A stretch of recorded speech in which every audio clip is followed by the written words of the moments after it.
We'll now move back to the top of the agenda.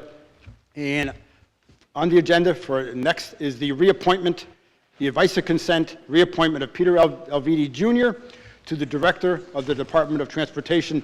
Director Alviti, welcome to the Senate Finance Committee.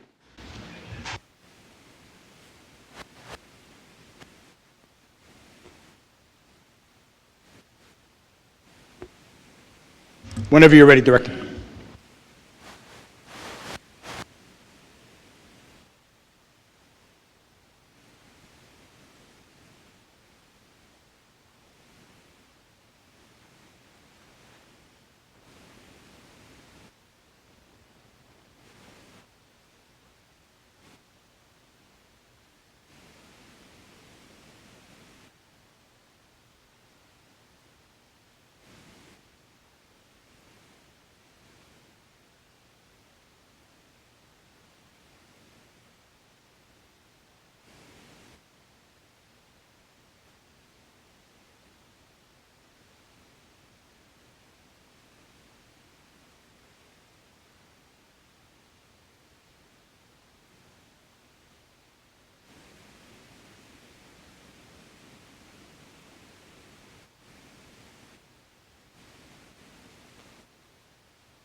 Oh, there you go. Is that better? Yes. There you go. We competed for and received an additional $719 million, almost $1 billion, in competitive grants, redistributions, and other special federal funding. I'm going to provide for you a comparison now on a number of very important issues of where DOT in the state of Rhode Island transportation system was 8 years ago, prior to 8 years ago, and where we are right now. In 2015, Rhode Island had the worst bridges in the country. 27% of the bridges in our inventory, more than a quarter of the bridges, 1 out of every 4, were structurally deficient. They were basically on the verge of falling down by themselves. Roadworks set as the primary mission, and you in your legislation of Roadworks created a mission for DOT to bring those bridges into a state of good repair, and within 10 years, bring that 27% down to less than 10%. I'm happy to be here to report to you that right now, as we sit here right now, we are at 15%, 7 years since the legislation passed. And in the next 3 years, we are exactly on course to be able to complete that mission for you that you put us on, to less than 10% structural deficient bridges in our inventory. And we have a funding mechanism and the planning mechanisms in place now to continue that work beyond the 10 years and bring that number to 0. In 2015, RIDOT management, the management of RIDOT was dysfunctional. The bridges were just a symptom of the problem. The real problem was RIDOT itself.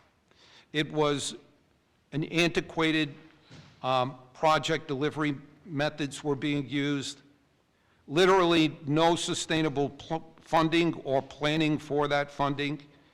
In fact, there was no reliable planning methodology, and they didn't have a plan at all to get us out of the state of deficiency. Since then, and within a year of 2015, by 2016, we completely reorganized DOT. We reorganized and transformed DOT from an antiquated construction engineering kind of organization to a modern-day project management organization. Our project delivery improved immediately. During the last 8 years, we went from having about 50% of our projects on time and on budget in 2015. Yes. There you go. You can all hear me okay, right? Okay. In 2015, we had about 50% of our projects were being completed on time and on budget. As we sit here today, more than 95% of our projects right now are on time and on budget, over 100 projects right now that we have going simultaneously. We transformed an ineffective 4-year planning cycle. In 2015, we were looking 4 years ahead.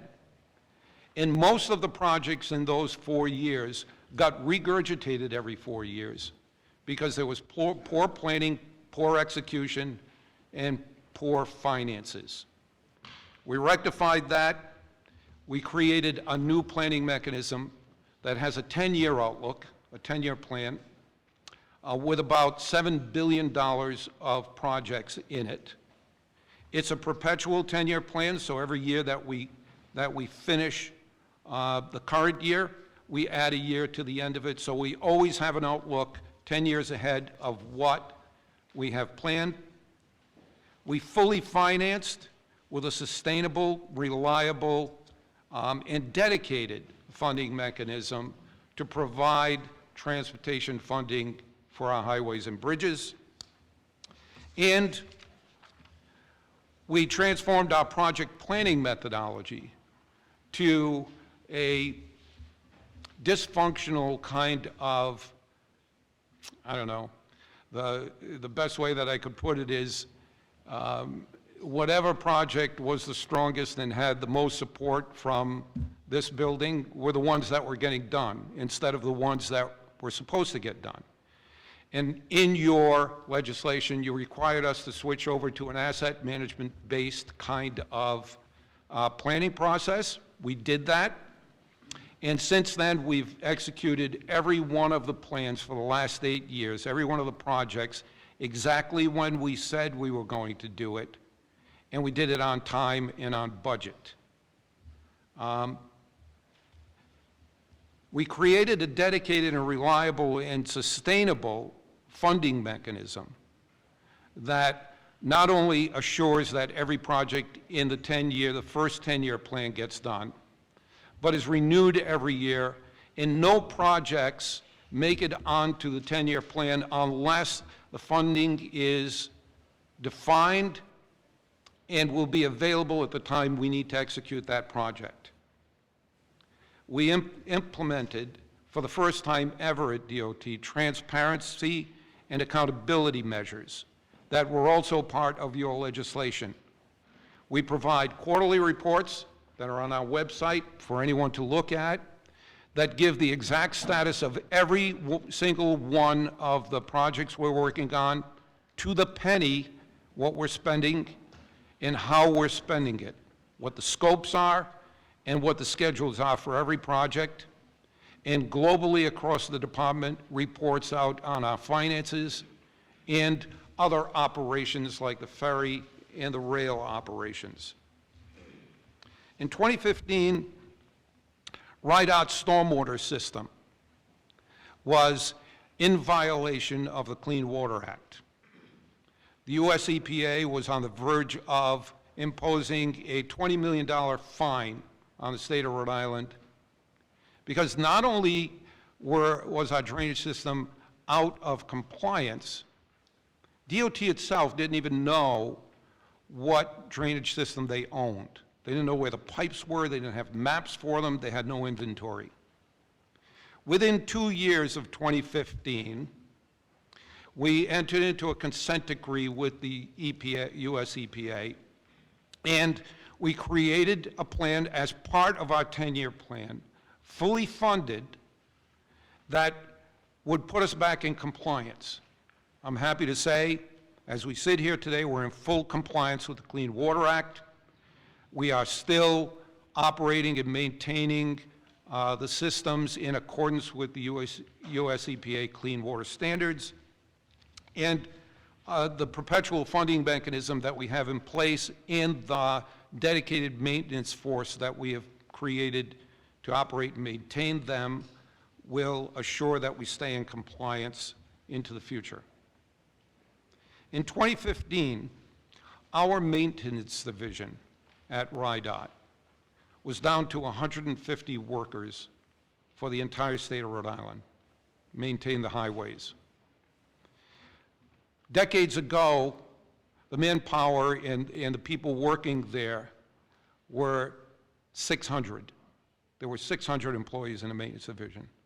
In 2015, we were down to 150, which was another symptom of why there was such a state of decay in our roads and bridges at the time. Since then, we have added about 100 people onto that workforce, but we are right-sizing it so that we expect ultimately to have the number of employees there at about 300. But the 300 that are going to be there now will be equipped with a modern fleet of vehicles, highly mechanized and highly technical vehicles, with the kind of equipment that will make them more productive to be able to equal or exceed the maintenance capabilities of the original 600-person workforce that we had. We've invested tens of millions of dollars in the new equipment, and it's beginning to have its positive effect. We've created, in addition to the traditional maintenance workforce, we've created 2 new units, a stormwater maintenance unit that strictly is involved with keeping us in compliance with the US EPA, and a bridge maintenance unit, so that the investments, the billions of dollars of investments that we're making to bring our bridges into a state of good repair will now be properly maintained to prolong their life. Where we had bridges lasting between 30 and 50 years, we expect with the new maintenance technology that we're employing in that workforce, we'll extend those to 75 to 100 years. In 2015,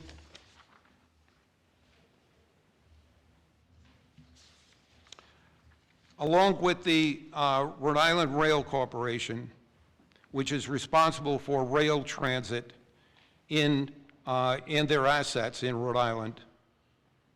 In 2015, our railway transit assets were aging. There was no clear vision for improving rail service in Rhode Island. Now, while we're on the subject of transit, for the new members that are here, the older members might realize this, but for the new members that are here, RIDOT is in charge of rail transit and ferry service transit operations, maintenance, and capital improvements for Rhode Island. Bus transit is separately handled by RIPTA. RIPTA is a quasi-state agency. Unlike us, we're a department. They're a quasi-state agency that was given the responsibility of operating, maintaining, and funding and capital improvements for the bus transit system. Rhode Island DOT has no management supervision, nor do we have any management rights over RIPTA, nor do we handle any of their funding, nor are we responsible for their funding. Their funding comes from the governor, the House, and the Senate. It passes through us as only a conduit. Whatever is approved by the House, Senate, and the governor passes through to RIPTA. So the conduct of their finances, their capital improvements, and their operations are entirely separate and not part of Rhode Island DOT. What we are responsible for, in part, is the rail transit system. And from 2015 to now, we have made substantial improvements to all of our rail assets. During the last 7 years, we reconstructed the Westerly and the Kingston station and brought them not only into a state of good repair, but we brought them into compliance with ADA standards. We've re-energized our Wickford station, which for years since it was built, suffered. I can remember when I first got here, there was a news clip on it with crickets playing in the background because no one was riding it. Since then, we took a look at that operation. And in the absence of the transit-oriented development that was originally proposed to happen in that area, there is a Home Depot, a Walmart, and other big box stores in the area that in no way resembles the kind of transit-oriented development that should take place around a transit asset such as that. What we did was we looked in that area, and within a mile of the train station, there was a park and ride bus hub with a parking facility and a bus hub. We took the parking facility and we sold it. We moved the bus hub to the train station, and we provided cross-ticketing capability for the bus riders and the train users. We immediately increased ridership in both the bus hub and the train station. The parking facility was originally built for 1,200 vehicles. There was literally no one parking in that facility. We struck a deal with University of Rhode Island to have, particularly during the years, in the last few years when they've been doing a lot of construction there and short on parking, we struck a deal with them to have them come to use our parking facility, and RIPTA provided a bus service from our parking facility to the campus. We now have about a quarter to a half of the lot filled every day. So we've brought a dysfunctional station into some semblance of functionality and usage, much more than it originally was. We just opened our new $63 million Pawtucket and Central Falls transit hub that includes a brand new station and a bus hub. RIDOT was responsible for the train station construction. RIPTA was responsible for the bus hub and amenities at the bus hub for bus users. We completed our project on time and substantially on budget there because we added some facilities to our original design in the form of a parking facility. RIPTA was able to finish their bus hub, but they have yet to finish the amenities building, and I believe, I don't know if they went out for design services on it yet, but we expect that they'll have their part of the project completed in about 2 or 3 years. I'm happy to say that from the starting gate, that facility met all of our planning expectations. We plan that facility to ultimately have about 500 boardings per day on the trains. As we sit here today, we're a little over 400 boardings per day, and that's in the first month and a half of operation. We're providing clean, heated restroom facilities while we wait for RIPTA to complete their building. And we are providing full-time security at the site with ongoing 24/7 maintenance and cleanups. The customers the riders that are using the train facility now are providing very positive feedback to us. They like the cleanliness, they like the security, they like the well-lit area, and they like the airiness and design of the new train station. So we're very pleased with the very successful opening of that. Not to mention that we originally selected this site and this area of the state to build this transit hub in because we saw that it had the potential and the densities that would attract to it transit-oriented development. And I'm happy to say that the City of Pawtucket is in active discussions with a number of developers that are already seeking to provide economic development in the vicinity in and around that train station. We are continuing to work with the MBTA on the electrification of the commuter rail between Providence and Boston. We have submitted a grant application, a joint grant application with MBTA.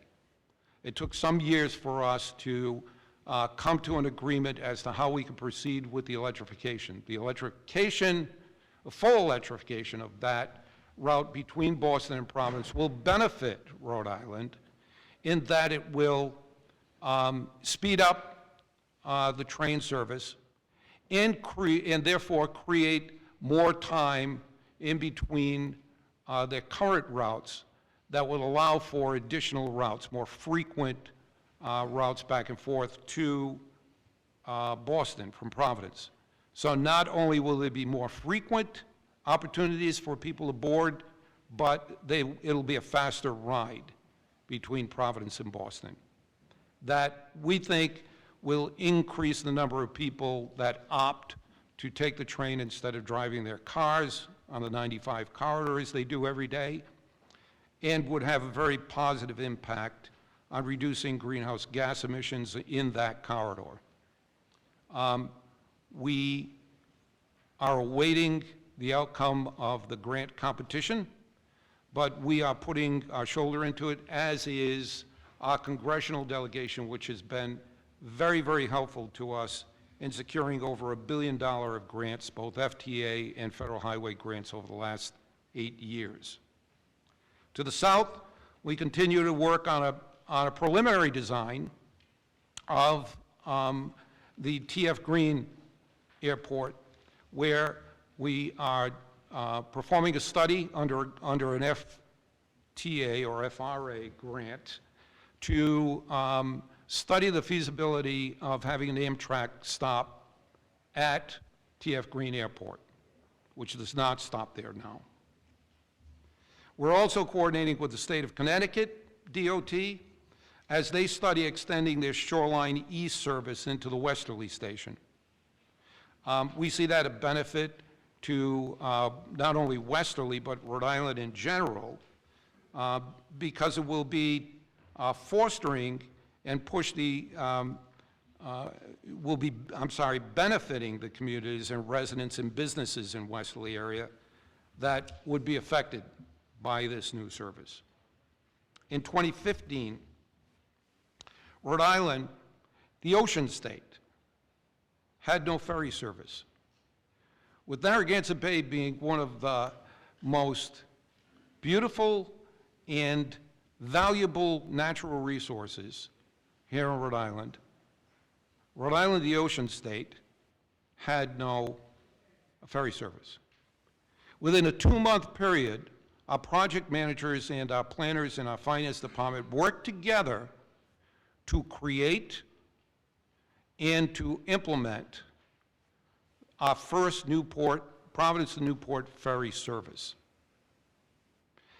To top it off, the ferry that we got by the privatized company that's operating the service for us is the Ocean State.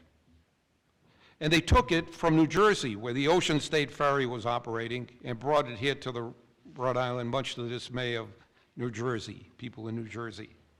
But since then, for the last 7 years, it has been operating during the summer months at near capacity, reducing the number of vehicle trips back and forth between Providence and Newport, providing an alternative method to get to the city by the sea, and invigorating both economic and tourism development for the city of Newport.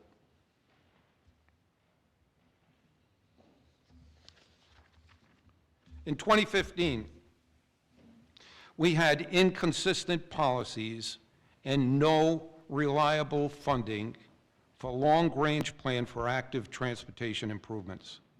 None. In 2016, our first 10-year plan at RIDOT provided the first ever long-term funding, $200 million over a 10-year period, investment in active transportation projects dedicated to them. During the last 7 years, we've actually invested more than the $140 million that was in that 10-year plan in active transportation projects. And during the last 3 years, we've worked with statewide planning to create and fund the first bike mobility plan.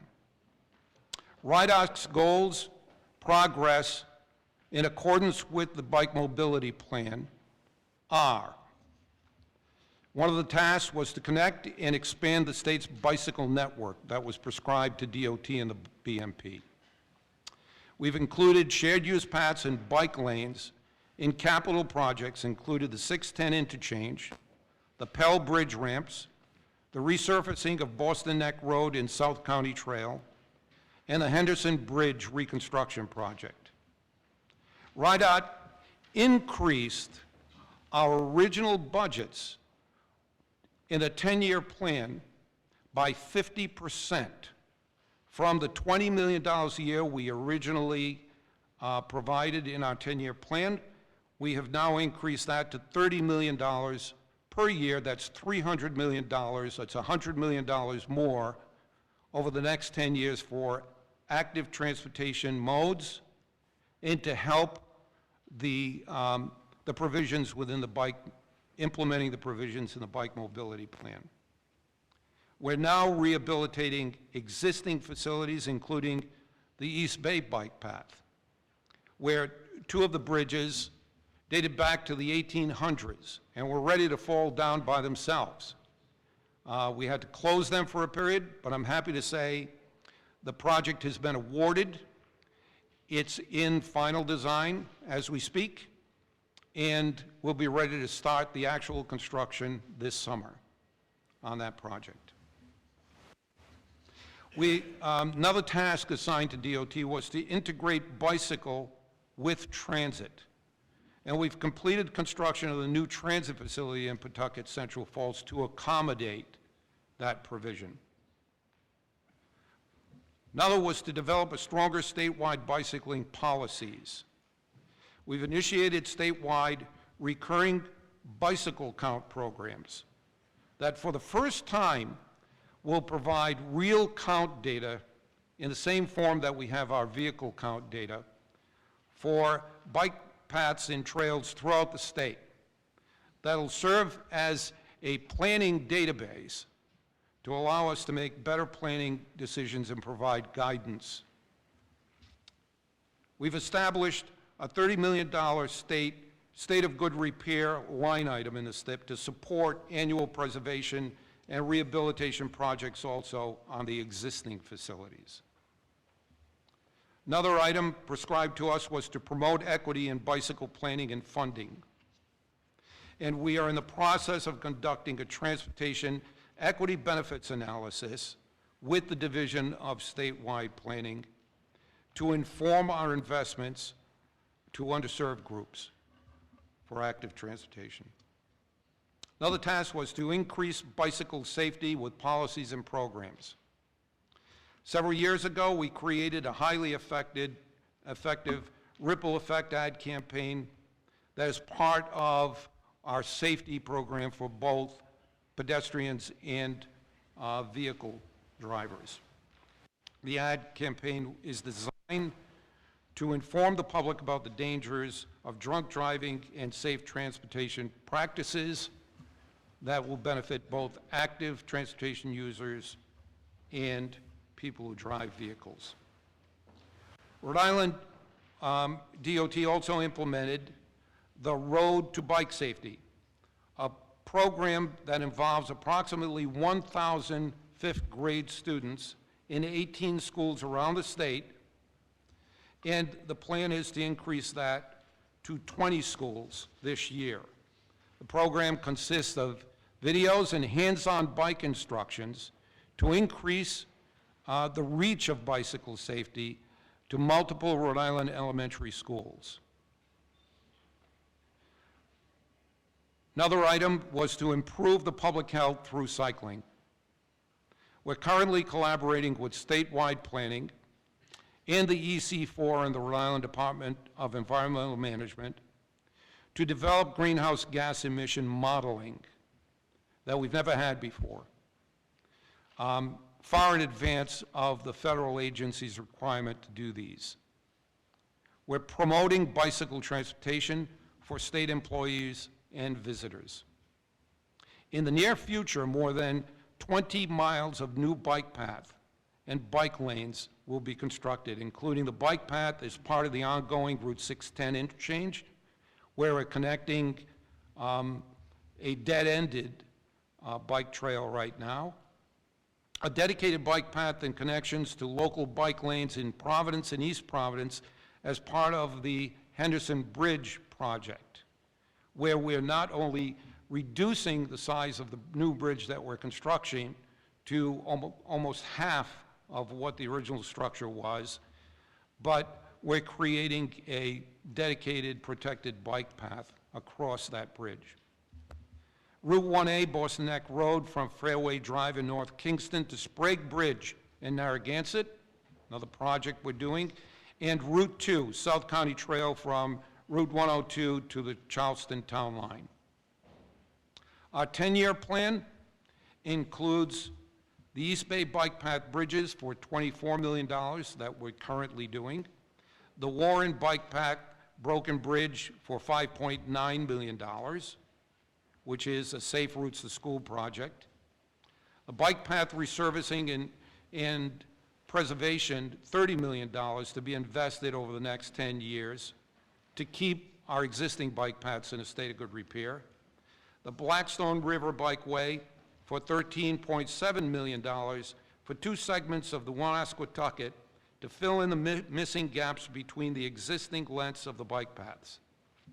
The Trestle Trail West, $9.5 million bike path project. This project was accelerated with the new IIJA funds, along with 100 other projects that benefited from that. And that is in the westernmost section of the Washington Secondary Rail Trail. The Washington Secondary Bike Path extension for $5.7 million. The Woonasquatucket River Greenway project for $4.25 million. The South County Bike Path for $3 million. And the 10-mile River Greenway project for $2.5 million, which the design will begin in '25. So those are the projects that we currently have in our 10-year plan. In 2015, RIDOT had no provisions for climate change policies or practices aimed at reducing greenhouse gas emissions from transportation. We have now implemented policies and actions aimed at achieving Rhode Island's Act on Climate goals. RIDOT is an active member with the other state agencies on the Executive Climate Change Coordinating Council, EC4, working collectively to reach the state's Act on Climate goals. We've changed our policy within DOT to implement the state bike mobility plan.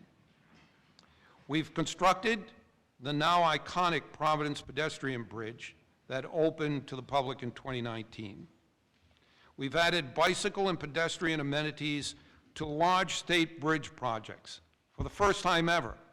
Prior to 2015, didn't do that. Now, the projects include the 610 connector, the Pell Bridge ramps in Newport, the Henderson Bridge between Providence and East Providence, and a number of other smaller bridge projects that we are now incorporating bike and ped facilities into. Over the next 5 years, we'll be investing $24 million in the National Electric Vehicle Infrastructure charging stations around the state in cooperation with the Office of Energy here in the state. For the first time ever, we're working with DEM and statewide planning to create the proper modeling greenhouse gas emissions in the State Transportation Improvement Program for regionally significant projects. We have had a peer exchange with our counterparts in Colorado who have implemented the same kind of policy, and will be patterning our policies and our modeling for major projects after their implementation. You might remember Shoshana Liu, who is now the director there, was formerly our chief operating officer here. So I have a very good relationship with them. We've created 2 transportation asset management plan changes that list climate change as a principal risk facing DOT. The 2022 asset management plan codifies the policy that the department's existing commitment to addressing all manner of natural vulnerabilities and of the state's transportation system. We became the first state to fully convert its lighting resources on all of our highways and in all of our buildings to energy-efficient LED lights. And we've incentivized, through agreements with every municipality in the state, for them to do the same conversion and turn those converted lights over to us. We expect to save, it's been projected, 55,000 metric tons of carbon dioxide emissions. We've committed hundreds of millions of dollars to projects in the state's largest congested corridors, including the Providence Viaduct, the 610 connector, the Washington Bridge project, so that we can reduce and eliminate the gridlock that causes GHG emissions. We've acquired more than $245 million in additional federal discretionary grants to pay for all of the improvements we now see on state's transportation corridors, which totals about $719 million, almost $1 billion of special federal funding received by RIDOT and brought into the state from other states.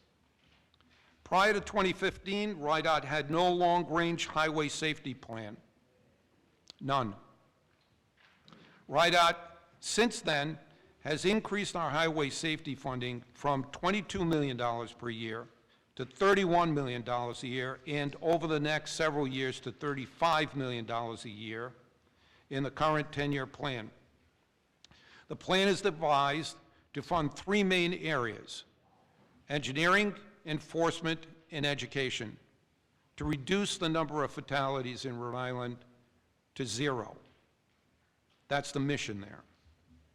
A key media success was, as I mentioned before, the ripple effect, which goes to the education component.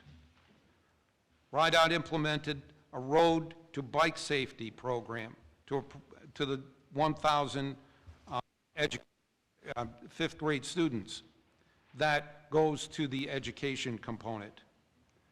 Through Everyday Counts Safe Transportation for Every Pedestrian, we have implemented countermeasures statewide on road diets, pedestrian hybrid beacons, refuge islands, and pedestrian crossing locations to reduce crashes. In fact, we won an Excellence in Teamwork Award in December of '21 from the FHWA as part of this initiative. We installed over 27 wrong-way driving detection systems at high-risk locations along our roadways and have become the model for the entire country. There were 8 fatalities in the 5 years prior to the installation of those wrong-way driving devices.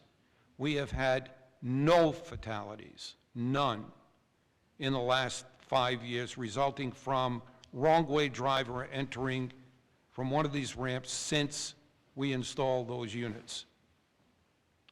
In 2019, RIDOT entered into a unique partnership with the Rhode Island State Police to encourage enforcement of driving under the influence. For the first time, we funded a program that created a year-round dedicated unit in the Rhode Island State Police whose sole responsibility is to look for impaired drivers. And just in the first month of operation in late 2019, they arrested 90 people, 49 of them for driving under the influence, and issued 684 citations, in addition, investigating 56 crashes. Nearly 30% of those crashes involved DUIs. In 2022 alone, we invested $7.1 million in complete street enhancements as part of RIDOT safety projects. Prior to 2015, RIDOT had no policies to assist the state in economic development and job growth in Rhode Island. Since then, in the last 7 years, we've participated in creating transportation infrastructure for projects and that created thousands of jobs and new business enterprises here in Rhode Island. The Citizens Bank 295 interchange and roadway improvements in Johnston. The Amazon facility roadway and safety improvements to Route 6 in Johnston. The Newport Pell Bridge Ramps project that not only is reducing the footprint of transportation infrastructure in that area, but by doing so, opened up 20 acres of new economic development land for the city of Newport. Pawtucket's Central Falls train station and transit center that is already spurring new economic transit-oriented development in its area. We planned improvements on Route 37 in Warwick that will reduce highway infrastructure footprint, much like we are doing in Newport, and create over 15 acres of new economic development potential for the city of Warwick. We're working with the Rhode Island building trades and the unions they represent, along with the construction industries of Rhode Island, to create new educational and apprenticeship programs to develop a new workforce that will build Rhode Island's future transportation systems. RIDOT now effectively using federal funding to leverage every $1 in Rhode Island taxpayer money for $4 in federal investments. We've worked closely with our congressional delegation to attract nearly $1 billion in these competitive discretionary injections. Last year, the Infrastructure and Jobs Act was enacted by Congress. Rhode Island is the recipient of $517 additional million for that. Because of roadworks and because we were ready with a 10-year plan that was well thought out, well planned, and ready to be executed, we were able to, in the first year last year, put that money directly into the 10-year plan and accelerate 100 projects on average of 4 years sooner to create the jobs and the improvements to our infrastructure that this congressional act is exactly meant to do. 22 of those projects involve bike path infrastructure improvements. 63 of those projects include pedestrian walkway features. 87 will enhance stormwater quality, and 86 will make roads and walkways safer.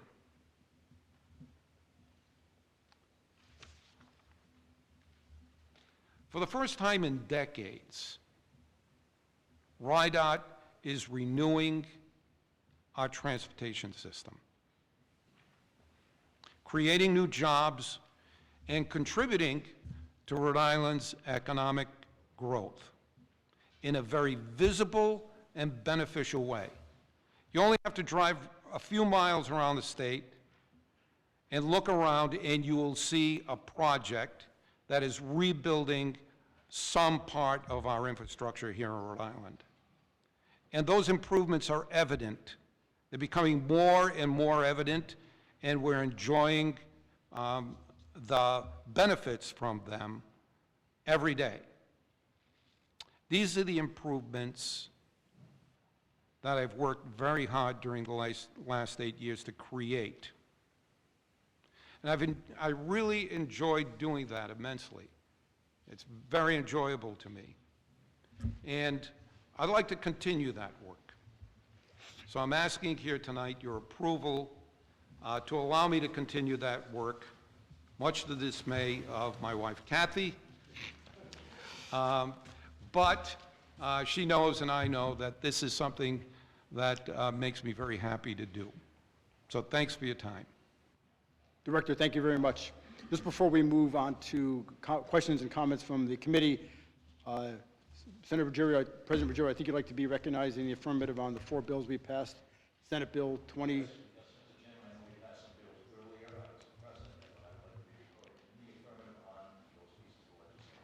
So ordered. Clerk, if we can record the Senate President on those bills as well. Questions by the committee. Leader Pearson. Thank you, Chairman. Thank you, Director, for being here, and thank you for giving us the overview of what RIDOT's been up to. And certainly, I think the number of projects and the number of dollars that have been put to work across the state has been tremendous. And so, thanks for your leadership, and thanks to all the folks at DOT for doing that. I know you talked a lot about what we've been working on in the past, but I also think there's a lot that you're thinking about in the future, and I know we've talked about it a little bit. Yeah. Can you talk a little bit about specifically related into some of the transportation alternatives? I know that there are, in the 10-year plan, there is countless acts through bike paths that are planned. And there's the bike path work, but then there's also incorporating those into some of the larger projects. I know you've done it with 610 and the Pell Bridge and some of the other projects. Can you just talk to your vision about, how do you see this continue becoming more and more something that we're focused on, knowing where we're going, just societally, but also on the climate change front? We'd just love your reviews on that. So we've got a number of initiatives inside DOT that are aimed directly at that concept. We know that the provision of active kinds of modes of transportation or alternative modes of transportation is something that we need to be able to build in order to attract usage that will reduce other forms of fossil fuel related kinds of activities and uses. We're doing that in a number of ways. In many of our highway projects, we're now incorporating, as I said, about $25 million of EV station investments that we'll be making over the next 5 years to promote changeover from fossil fuel vehicles to electric vehicles.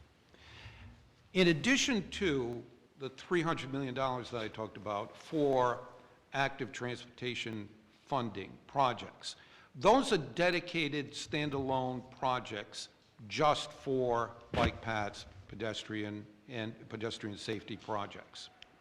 In addition to that investment, every single project now that goes through our asset management analysis includes looking at that project at providing any necessary or beneficial additional pedestrian and bike facilities into that project. Case in point, the Newport Bridge ramps. That is not part of that $300 million projects that I described. That in fact is an investment of several $1 million and bike paths that will, in the area where new development is taking, at the end of the new bridge, we will be creating a park and ride facility with a transit feature and a new bike that will allow people that would normally drive directly into the city with their vehicle this summer to leave them outside of Newport, the city of Newport, and bring their bicycle and or ride transit with their bicycle to ride it into the city. That kind of additional bike and improvement that we're making as part of what would normally be a traditional roadway and bridge improvement project is something that DOT did before. And we're doing it we've made it part of our transportation asset management planning process for every single project that we review. We have our planning folks looking at providing new assets in the area of active and alternative transportation. If I may, Mr. Chairman. And Director, I think there's some work that you're also doing around getting ahead of Federal Highway Administration as well on measuring the output and kind of getting ahead of their benchmarks on that. Can you just give the committee a little bit of update and background on that as well? Yes. So the Climate Act here in Rhode Island is kind of out ahead of the federal government in terms of what's being required here in Rhode Island versus what's being required in most other states and at the federal level. We needed to create a modeling capability, which is a very new kind of modeling capability here in the United States. And we need to adopt that modeling capability to our project and asset management planning process, so that for projects of a certain size that would have an impact on GHG emissions, we are able to properly model the impacts of various alternatives that we can employ in developing that project. And we're working with Rhode Island DOT is working with the Department of Environmental Management and statewide planning and the EC4. The EC4 needs this model also to assess the other sources of, in addition to transportation, from buildings and other sources of GHG emissions. And we'll be developing that modeling capability during this next year and employing it on our projects. And thinking ahead a little bit, roads, cars, your purview. Bikes on bike paths, your purview. Trains and train tracks are your purview, right? And I know in some of the projects that you've been working on, you've been thinking of how you bring them together, and also including RIPTA to have a bus transit. I know some of that, I think, is Newport, some of that is Pawtucket Central Falls. Can you just give your vision on where do you want to see transportation collectively between all modes coming together in sort of the next 5 years, in the next 10 years? Where do you see that going? I think we're starting to see the pieces of that stitched together. Yes. But just how do you see that going in the future? And it's interesting to kind of watch all those pieces. Certainly you're seeing an absolute increase in the number of projects like that. From 8 years ago to now, there were literally no projects being planned out that way, to now just about every one of our projects is going through that kind of planning process that includes us looking at those alternative methodologies. As we work through this 10-year plan and 10-year plans in the future, you're going to see that increase. And with the objective of providing options to people. People shouldn't be dictated to in terms of the way that they use the transportation system.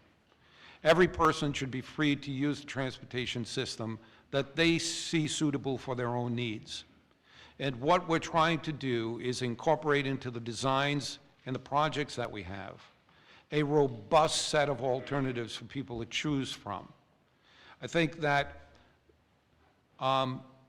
trying to plan out and dictate for people the methodologies that they use would ultimately be ineffective. I think that leaving the choices to people to make, monitoring their choices, collecting data on how they're making that transition, which is all part of what we're doing that we never did before, to be able to analyze and see where the metrics and where people's needs are leading us to grow our transportation system, because that's what it's all about. They're our customers. We provide that service and that commodity to them, and ultimately they need to have the free choice on which commodity they choose. Thanks, Director. I think just that accessibility and making it easy for people Yes. will change behavior, and people will find things that they want to do. And We'll see.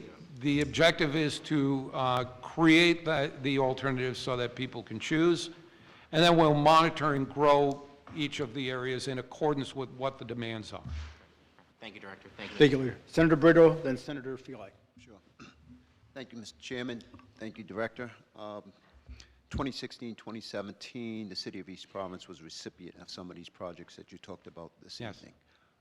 We repaired or replaced approximately 3 or 4 bridges that we had during that time. We did. I heard a lot about bridge repairs, highway repairs, bike paths. However, can you discuss a little bit about how much of the funding that you discussed earlier this evening that goes towards state roads and municipalities, but not only state roads, but state sidewalks as well? Yes. So paving and sidewalk improvements are something that we've ramped up, particularly in the last year. With the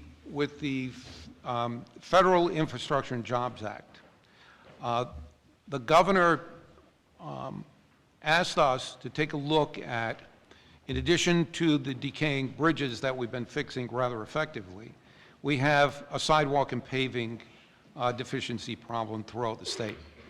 And he asked us to carve out a portion of that so that we could begin addressing some of the deficiencies in roadways. And I think you saw the first wave of that happen last year for the first time. You saw roads like 295, 146, 114 through the East Providence area that for decades had fallen into disrepair, come into complete renewal with new paving. In addition to that, we're working with the city of East Providence on future plans for Pawtucket Avenue and a number of other state roads throughout the city. Another important initiative that is being introduced this year, I think, in the governor's budget, and we've had discussions with the Senate staff here on the creation of a municipal funding mechanism where the state provides $1 for every $2 of paving that a municipality would want to use. And that grants would be assigned to every city and town for use the way they saw fit to repair sidewalks in municipal sidewalks and municipal roadways in there. And DOT, I think, will be managing that for the state. Mr. Chairman, may I follow up? So you had talked about there's roughly about 283 projects, 136 bridges projects going on presently or completed or in process, I should say. Back in 2015, you had also mentioned that there was about roughly 150 employees in DOT, if I'm not mistaken, correct? Right now, we're up to about 250. Okay.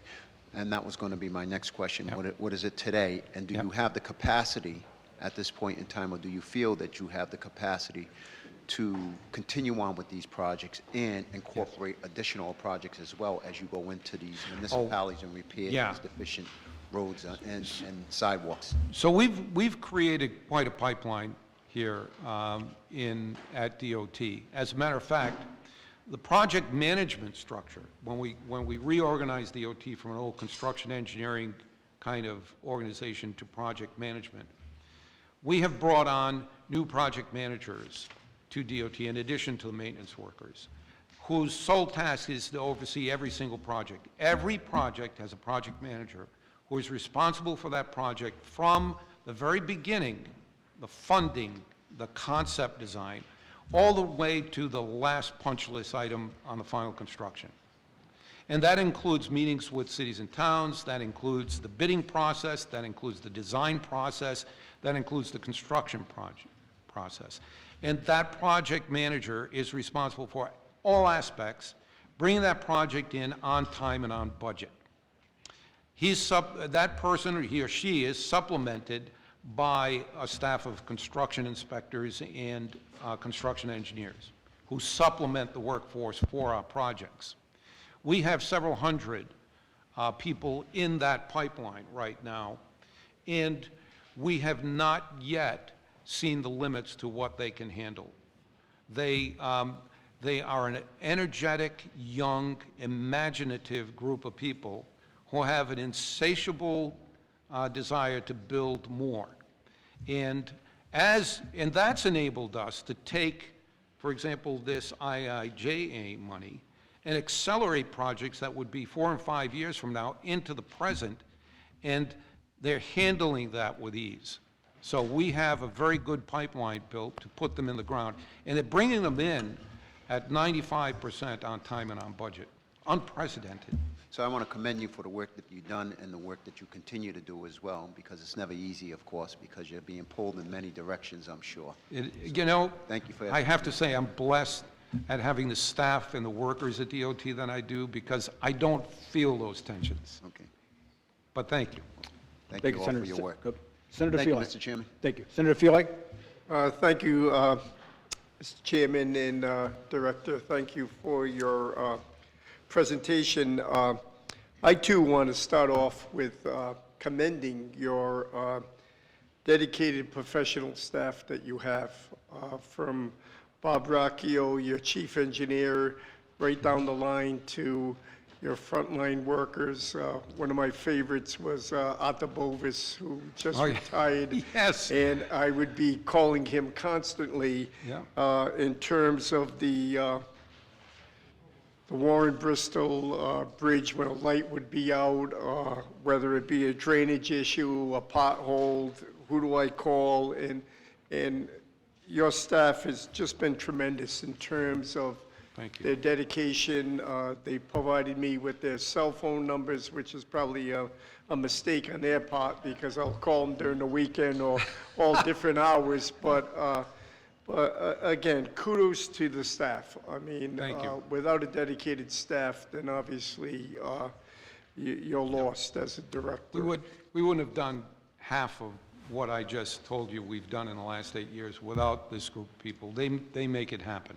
And that's a good thing. And one of the things that we always try to search in government is transparency.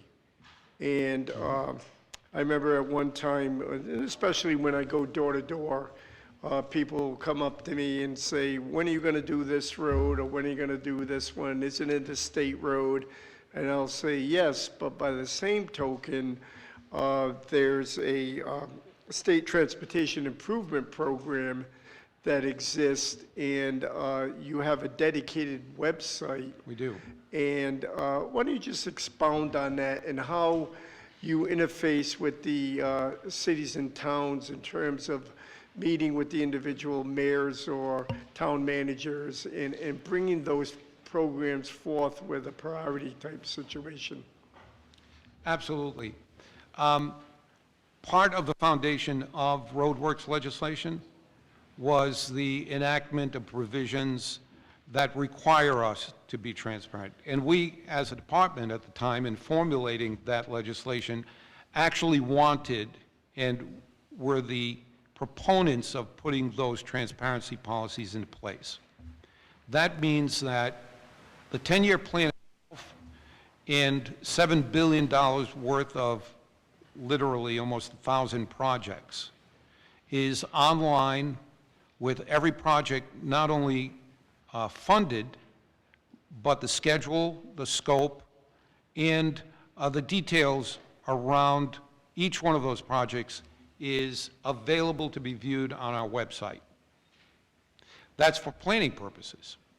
In addition to that, and that's proven helpful to us in a number of ways, not only in coordinating with other utility companies who may be doing work and allowing them to look forward to see where we're going to be doing our work, but also with communities like yours. We meet regularly with the mayors and their staffs, at every one of the communities to solicit their ideas, and where we have projects in the vicinity of each one of the municipalities, so that they can give us a local voice as to what's important to them for us to include in those projects, but also what other projects may be helpful to them. And that's why we have this 10-year plan, that we actually, instead of waiting every 10 years to create another 10-year plan, we actually revisit every plan every year, every 10-year plan. And we look at the input that we get from the local municipalities and their officials, at how we need to make adjustments to our 10-year plan to accommodate the needs that are local needs. And that happened recently in your community with regard to the East Bay bike path bridges, and a number of other smaller bridge projects and other projects that we're doing there.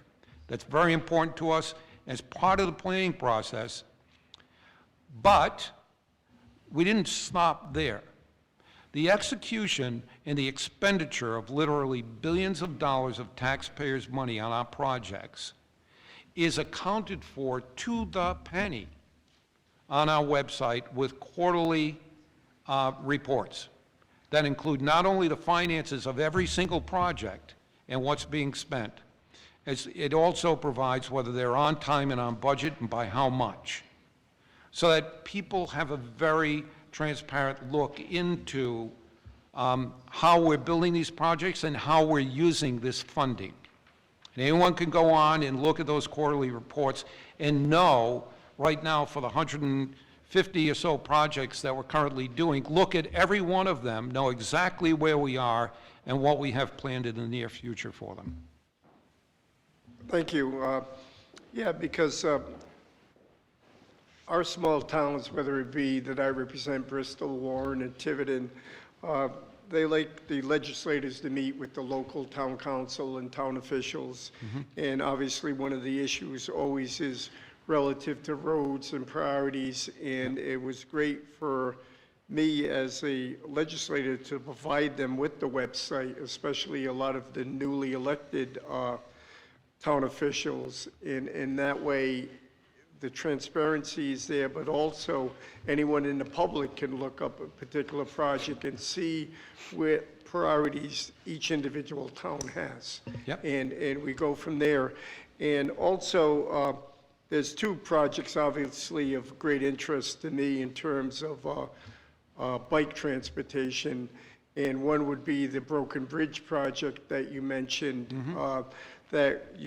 connects the elementary and middle school students to two schools. Right. But more importantly, it was a vision that I had way back when I was on the town council, was that it provided our senior housing authority a way to not escape, but a different way of walking through nature, so to speak, where they could walk over that particular bridge and go down the bike path to a different part of town, rather than going up the congested aspect of going up to 136. So that's another feather in the DOT's cap, and also the fact that it's the first composite bridge, I believe. Yes. And that's a new exciting venture for DOT. Well, particularly since you have the maritime industry in your town that utilize that kind of technology. We're looking to make more use of the kind of technologies that are here, that are business-based here in Rhode Island. And that was going to be my question in terms of, getting the local composite industry involved in those types of bridge work.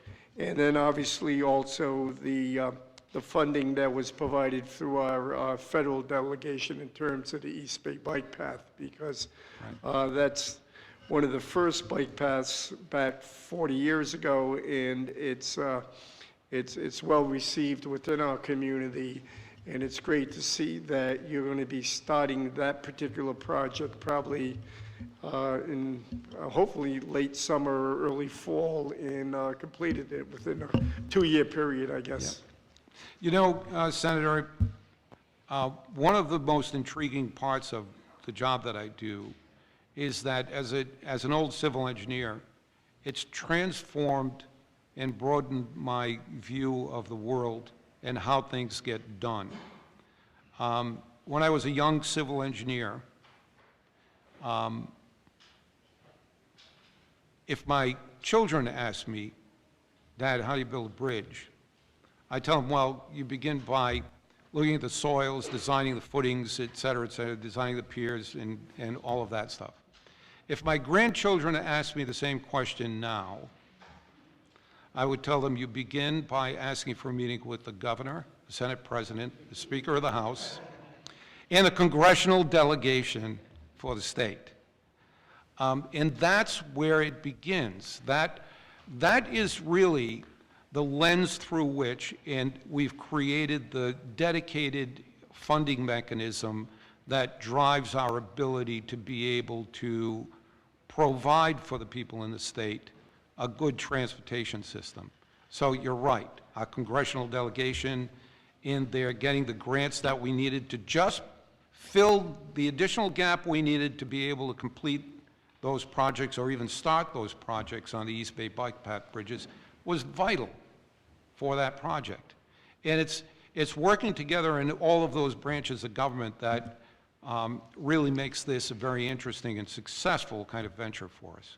Yeah, and just a final comment, it's not an easy project either, because you have a rapid current that goes right through that area that the water's funneled in, and I know from my experience when I first had my first rowboat boat, I was rowing and I got in a little tiny dinghy, and all of a sudden, next thing I know, I was underneath the bridge. You know, it's like, holy mackerel.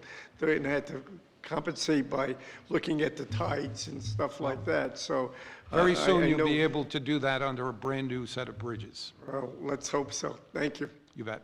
Thank you, Senator. Other questions, comments? Senator Zurier. Thank you, Chair, and thank you, Director of Alviti, for your thorough presentation. I'd like to start with a policy issue, namely the Act on Climate. In December, the Department of Environmental Management prepared an inventory of greenhouse gas emissions. Yep. And we needed that because our Act on Climate set certain specific mandates. We have to get, by 2020, we had to get 10% below where we were in 1990. Right. And by 2030, we have to get 45%. So that's the part we're in right now. Yep. Now, they break it down into different categories, one of which is transportation. But even within that, they have one called highway vehicles. And that's roughly... Say it again? Highway vehicles. Uh-huh. And that's around a third, a little more than a third of the total we have in the state. Now, they provided us with data for how we did through 2019. And the good news for highway vehicles was that we dropped by 15% between 1990 and 2011. So we actually were ahead of our 10% obligation. Yes. The not so good news is that over the subsequent 8 years, we only declined by another 4% in total, half a percent a year. To get to our 2030 mandate, if we assume that each of these sectors is going to hit this target, Correct. we would have to drop by another third on highway vehicles. And my first question to you is, do you believe that that's an attainable goal for us in Rhode Island? So whether or not I believe it is probably less important than whether the science and the data tells us that that is the fact. And we're investigating that now, okay? Up until now, there have been no good ways to either model or predict what kind of scenarios, if employed, would result in what kind of reductions. That's new science. It's new science that didn't exist before. We're currently entering into that science. We're entering into it ahead of most other states because most other states don't have the acts on climate that set the goals that we have set for ourselves. But we're looking at what the options are in concert with the EC4 group to be able to better predict what kind of scenarios that we could plan for that will drive us to the kinds of reductions that the Climate Act is providing to us. And I think during the next year or so, we're going to be able to bring that in better focus for you. Do you, Senator, if you could you bring the microphone just a little closer, please? Thank you. is it going to be DOT's policy to hit the 45% figure for highway vehicles by 2030? I think there are a lot of factors that depends on. It doesn't just depend on, for example, taking half of our budget and spending it out on alternative methods of transportation because, as I said before, the actual demand base is with the users. We certainly have to provide the appropriate scale of alternatives to allow for that movement from one mode to the other, which is a more, let's say, has less greenhouse gas impacts. We're doing that in a number of areas. We've increased by 50% our investment in the alternative and active transportation scenarios. We've increased considerably, and keep in mind, we only have 2 out of 3 of the transit modes that we're in charge of and capable of, but we're exploring in rail usage the ability to increase the passenger base and provide better, faster travel from and to where our rail users are going. And in implementing the kinds of provisions in each of the projects that we are, like the new Port Pell Bridge project, where we have a more robust transit and bike and ped kind of facilities built into it that would promote those alternative uses and reduce the number of people that are driving their cars in and around the city. In addition, our 146 project, one of the first major projects that we've actually incorporated into the design-build concept for that project, a dedicated bus lane from northern parts of the states into the city of Providence. And we'll be, our design-build team is creating that new bus lane that will provide an alternative for people who drive their cars in a very busy corridor every day into the city of Providence, an alternative and better way of getting there using mass transit. So right now we're driving all of those, and we're morphing into an organization that creates more of those opportunities. But the actual, and for example, the $25 million investment that we're making in providing charging stations throughout the state of Rhode Island, an unprecedented investment in alternative kinds of vehicle use, and making those available in the hopes right now that it will make it easier for people to make the transition to fossil fuel kind of vehicles to electric vehicles. So we're making all the provisions, but I think the next concentration that we have during this next year, and an important thing for us to understand, is whether or not we have models that will help us define what the scenarios are that are going to get us exactly at the numbers that are in the Climate Act. I hope you share the sense of urgency I do. that we had when we enacted the Act on Climate. I should say my colleagues. Would you agree that it's going to take something dramatic to get us from the 0.5% a year reduction in highway vehicles where we are right now to something closer to 3% a year over the next decade? It is. I think the RIPTA Transit Mobility Plan is another important step in that process. But they have been ineffective in the way that they're funding and implementing that plan. There's literally, a plan to me is not a plan unless it's accompanied with a dedicated, sustainable, and reliable form of funding. And I think that that plan was developed without the other half of what's needed in order to make it real. And I think that's achievable. I really think that's achievable, and it's not, I don't think, a difficult thing to do, particularly with the Act on Climate facing us as a real and formidable task to encounter, that it's imperative that we do that. And I think with that, there could be a drive toward providing the necessary funding. But as I said before, that's not an agency that I'm responsible for. Okay. With the chair's permission, could I move to a discrete local issue? Sure, Thank you. quickly. 2 weeks ago today was a tragic day on our roads. A well-beloved Superior Court judge was seriously injured and hit by a vehicle within a couple of blocks of where we are. And also, at the corner of Doyle Avenue and North Main Street, Zachary Richardson suffered a fatality from being hit by a car. And I'd like to focus on that one because that's part of the area I represent. As you probably know, this was actually the second fatality at that location. There was one in 2006 when James Grundy was hit by a car in July of that year.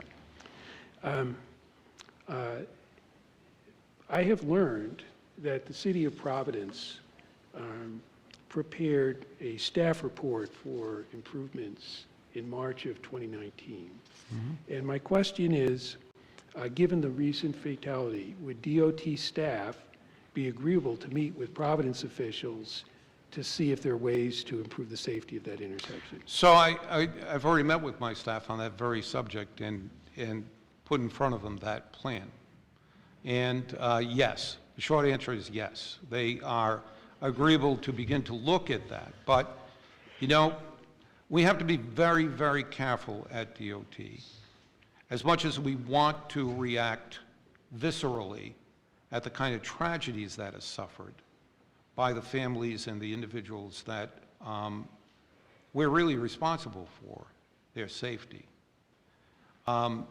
We have to, in that case, wait for a real good assessment as to what actually happened there. My understanding is that it did not happen at the intersection that you're describing. Rather, it happened mid-block near a bus stop that didn't have any crosswalk or signals associated with it that would have made it a lot safer for that individual to cross. But that doesn't mean that we shouldn't be looking at the real causation of that accident. It's relatively difficult in cases like that as we try to exact the causes so that we can apply the necessary engineering kind of solutions that really address the cause of that. And accidents like that are tough, but we have our eyes on it. We're looking at the data that will be produced from the police reports on that. And we're going to feed that into our engineering and design considerations for that entire corridor. We'll be looking at that entire corridor. And as part of your process, will you be agreeable to meeting with Providence officials to brainstorm Absolutely. with them? Yes. Okay, thank you. Thank you, Chair. Thank you, Senator. Other questions, comments from the committee?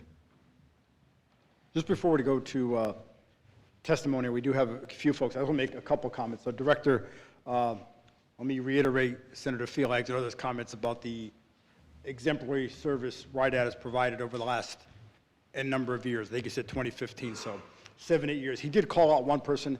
I'll call out somebody, Laurie Frissett, who's sitting here. So we'll call out Laurie as well. Bob, your team that's with you, but an organization is only as good as the team that you have.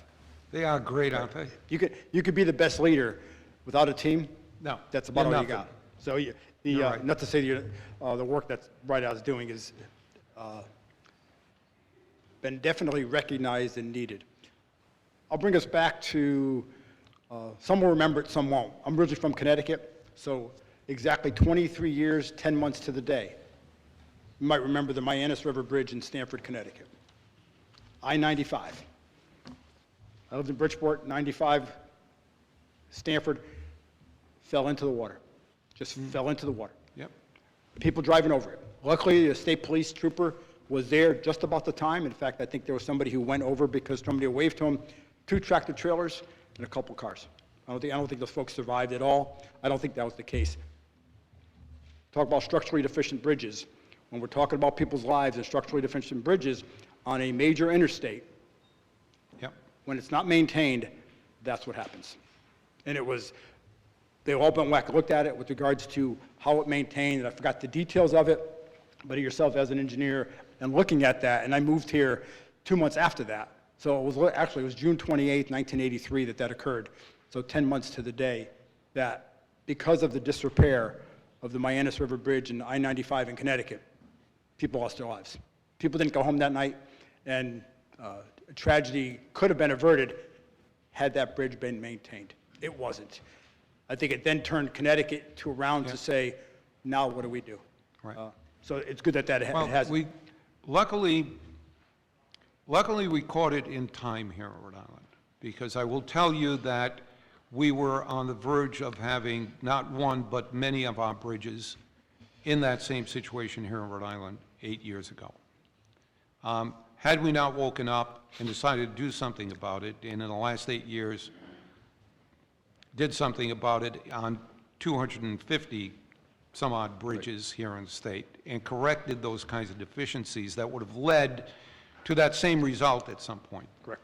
And now that we're reconstructing them and actually dismantling them in order to rebuild them, it is frightening at times to see the amount of damage that exists and the fact that we're catching them in time. Thank you. I think your comment, Director, with regards to, I think, your prior experience transitioning and transforming DOT from doing work in silos, as it did. It was passed from one person to the next to doing it in a project-based management organization has been critical. I think the results from that are evident. An organization that will put themselves out there and put a sign up, and people said, they're putting signs up? Yeah, putting signs up that says, this is how much this is going to cost, and this is the time frame we're going to be done. As Senator Feelig indicated, nothing better for accountability than transparency. And it is up there. And everybody knows when they're driving by that it's going to get done. Your interaction with cities and towns, when they call or, hey, we want to come down, it's like, cities and towns, no, we're good. Just, you got the project on track, let us know what's happening is definitely needed and well respected that you're in fact doing that. Thank you. I think what we're going to hear and what you've heard from folks tonight and you work to articulate, our climate goals are very forward-thinking in Rhode Island, right? They just are. With regards to reducing greenhouse gas, as you articulated, with regards to bikes, pedestrians, shared paths, et cetera, it's happening. More has happened than has ever happened in the past, but we want to happen yesterday, right? I think that's what you'll hear. I know that from talking with the councils that I represent, they're looking to see that happen. Residents are looking to see that happen. And I'll describe it this way from a Newport County perspective of, we'll talk about bike and pedestrians. It's a bike pedestrian desert. Yes, there will be that connection, as you talk about critical connection between the Pell Bridge ramp up Cottington Highway, and no one ever would have thought, I've only been here for not quite 40 years, so I'm relatively new to Rhode Island, that ever would have occurred. When complete, people will go from a main road in Middletown all the way down to Newport and back and get to where, and then it sort of ends right there. So it's envisioned to say, how do we get from Massachusetts, Tiverton, and there's working folks in Tiverton, bike Tiverton, all the way down the exemplary work, and we'll hear some personal somebody later, bike Newport. How do we get all the way to North Kingstown? Right? Real challenges there. The DOT can get us there. I think it's the case where, and I think we'll hear this, I know I've heard it from the councils that I represent, and other folks here have heard as well, as Senator Feelag has articulated, and Senator Brito. How can we hear that? How can we get that done yesterday, right? So it's the case of doing great work. We want more of it. We need more of it. We need to act on climate, greenhouse gas emission reduction, you name it. How do we get more? So I think the pressure is going to be on to do more. And look, I sense that urgency as much as anyone else. Here's the real issue as an engineer, and one that deals with real data to solve real problems and come out with the proper expectations for the outcomes. The problem in our roads happened over decades, right? And it's going to take a while. It's not going to take overnight or yesterday to solve that. We told you that at the beginning of roadworks. But to solve those kinds of issues, we had traditional good modeling and engineering analysis and plenty of data on which we were able to make the decisions and create a plan that we said in 10 years will get us to this point. And we set the expectation properly at 10%. We didn't say at 0 we're going to have all of our bridges done. We said we would be able to get at exactly 10% or less in the first 10 years. And we're right on the mark with that. So we have the ability at DOT to use engineering analysis and data analysis in order to get a proper expectation of outcome and then provide the funding and resources necessary in order to meet that. I think the Act on Climate is that kind of a problem that we're familiar with. There are two things that are different about it. One, it doesn't have the robust amount of granular data associated with it for us to be able to make an if-then kind of modeling comparison of what we need to do. That's number one. Number two, unlike the rebuilding of bridges, which is simply, bridge needs to be done, you provide the funding, you go do it. There are some nuances in that, there may be a business or two that we have to deal with in a vicinity. The movement of people from one mode or choice in transportation to another is one that involves a cultural change as much as we need to analyze the engineering effects of people making those changes. And we could probably use the models to tell us what the various scenarios and outcomes would be if people made this decision, thus you get this. But a big component of meeting those EC4 goals is not just adopting new engineering technology and decision-making at DOT, but it's for the people that are using our transportation systems to make different choices also. And that is a cultural kind of issue that is much, much more complex and difficult to model than simply fixing bridges. Director, we have faith in you. We know you'll be able to get there. So, Thank I you. think in the interest of time, I know we have other questions. We have a list. So, Director, thank you. Thank you. Can, Thank you, everyone. Thanks for your staff for being there. Thanks for your service.